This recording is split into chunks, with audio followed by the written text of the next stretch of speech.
മാനസിക വെല്ലുവിളി നേരിടുന്ന സ്വന്തം മകളെ പീഡിപ്പിച്ച പ്രതിക്ക് ശിക്ഷ വാങ്ങിക്കൊടുക്കാനായി ഈ പോലീസ് സ്റ്റേഷനിൽ ഒരമ്മ കയറിയിറങ്ങിയത് 16 വർഷവും 4 മാസവുമാണ്. 2008 ജൂൺ 7-നാണ് സംഭവം നടക്കുന്നത്. കൂലിപ്പണിയെടുത്ത് കഴിയുന്ന അമ്മയും അച്ഛനും 2 ആൺകുട്ടികളും ഒരു പെൺകുട്ടിയും അടങ്ങുന്ന സാധാരണ കുടുംബം. മാനസിക വെല്ലുവിളി നേരിടുന്ന 20-കാരിയായ മകളെ വീട്ടിൽ നിർത്തി പുറത്തുപോയതായിരുന്നു അമ്മ. നോൺ സ്റ്റിക് പാത്രങ്ങൾ വിൽക്കാനായി വീട്ടിലെത്തിയ വിഴിഞ്ഞം സ്വദേശി യഹിയ ഖാൻ വളരെ ക്രൂരമായി മകളെ പീഡിപ്പിച്ചതിന് ശേഷം കടന്നു കളഞ്ഞു. 2008 തന്നെ വിചാരണ നടന്നുകൊണ്ടിരിക്കെ ജാമ്യത്തിലിറങ്ങിയ യഹിയ മുങ്ങി.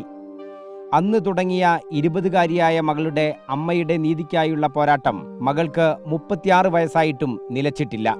2008 ഡിസംബർ 6-ാം തീയതി വിസ്തരണം തുടങ്ങണം. തുടങ്ങണേ അന്ന് അവർക്ക് ഞങ്ങൾ 7 പേരെ വിസ്തരിക്കാനായിട്ട് നിർത്തിയേക്കുന്നു. ആ സമയത്ത് ഇവ കയറി നിന്നിട്ട് ഒരു കൂസലുമില്ല. അവൻ കയറി വെച്ച് പറഞ്ഞു, എനിക്ക് വാദിക്കാൻ വക്കീലില്ല എന്ന് പറഞ്ഞു. അപ്പം മൈസൂരിട്ട് ഒന്നും നോക്കാതെ, എന്നാൽ അതിനകത്ത് എന്താണ് പകർത്തേക്കണെന്ന് പോലും നോക്കാതെ മൈസൂരിട്ട് അതിനകത്ത് എന്തോ എഴുതി അവനെ പറഞ്ഞു വിട്ടു. അവൻ്റെ പാട്ടിൽ പോയി. പിന്നെ അവനെ പറ്റി ഒരു വിവരവും ഇല്ല. അപ്പോഴും ഞാൻ ഓർക്കുന്നത്, ദൈവമേ, മരിക്കുന്നതിന് മുമ്പ് എനിക്ക് അവനെ കിട്ടണം, എൻ്റെ കൈ കിട്ടണം, ഇല്ലെങ്കിൽ ഞാൻ എൻ്റെ മോളെ ഇവിടെ ഇട്ടിട്ടെ ഇവൻ ഈ തരം നോക്കി ഇനിയും വന്നെങ്കിലോ. അതുകൊണ്ട് ഞാൻ മരിച്ചു പോകുന്നതിന് മുമ്പ് ഇവനെ കിട്ടണേ എന്ന് എന്നും പറയുന്നുണ്ട്, അറിയാവുന്നവരോട് പറയുന്നുണ്ട്. അങ്ങനെ ഇരിക്കുമ്പോൾ 16 വർഷവും 4 മാസം കഴിഞ്ഞപ്പോഴാണ് ഇവനെ ഞങ്ങൾക്ക് കിട്ടുന്നത്. യഹിയ മുങ്ങിയതിനു ശേഷം 2008 മുതൽ സ്റ്റേഷനിൽ കയറിയിറങ്ങിയെങ്കിലും 2022 ASP നിതിൻ രാജിന്റെ ശ്രദ്ധയിൽപ്പെടുന്നതോടെയാണ് യഹിയയുടെ ഫയൽ വീണ്ടും തുറക്കുന്നത്. DYSP AJ തോമസ്, SI-മാരായ അഭിലാഷ് MD, ബിനു VL എന്നിവരാണ് ASI ബിജി കെ തോമസിനെയും സീനിയർ CPO ജസ്റ്റിൻ ജോസഫിനെയും അന്വേഷണത്തിനായി നിയോഗിക്കുന്നത്. ഈ അമ്മയുടെ കണ്ണീര് കണ്ട് 14 കൊല്ലം മുൻപുള്ള കേസിലെ പ്രതിയെ തേടിയിറങ്ങിയ ജസ്റ്റിൻ ജോസഫിന് വിഴിഞ്ഞത്ത് നിന്ന് ആദ്യ തുമ്പ് ലഭിച്ചു. പ്രതി ജീവിച്ചിരിപ്പുണ്ട്. പിന്നീട് മുഴുപ്പിലങ്ങാട് യഹിയ വിവാഹം ചെയ്ത ഒരു സ്ത്രീയെ കണ്ടെത്തി. യഹിയയുടെ മലപ്പുറത്തെ മറ്റൊരു വിവാഹവും കണ്ടെത്തി.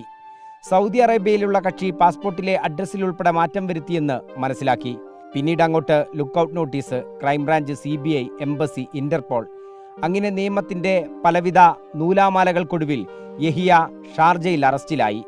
പ്രതികളെ കൈമാറാൻ കരാറില്ലാത്ത സൗദി അറേബ്യയിലായിരുന്ന യഹിയ ഷാർജയിൽ ജോലി ആവശ്യത്തിനെത്തിയപ്പോഴാണ് അറസ്റ്റിലാകുന്നത് എന്നതും ഈ അമ്മയുടെ പ്രാർത്ഥന കൊണ്ടാവാം.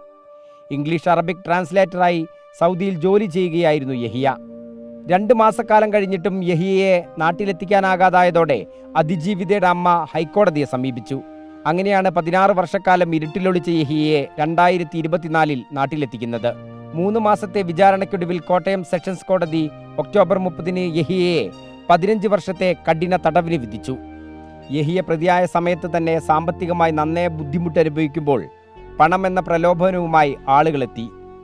ചില പോലീസുകാർ തന്നെ ഇതിന് നേതൃത്വം നൽകി. 16 വർഷത്തിന് ശേഷം യഹിയ ശിക്ഷിക്കപ്പെടുമെന്ന ഘട്ടത്തിലും വീണ്ടും പണവുമായി ആളുകളെത്തി. അവസാന നിമിഷത്തിൽ അവൻ എനിക്ക് കിട്ടി എന്ന് വേണം. അതിനുള്ളിൽ അവൻ വന്നില്ല. അവൻ്റെ ഭാര്യയും കൊച്ചും അവൻ്റെ 3 ആളെയും അവരിവിടെ ഒത്തുതീർപ്പിനായിട്ട് വന്നു.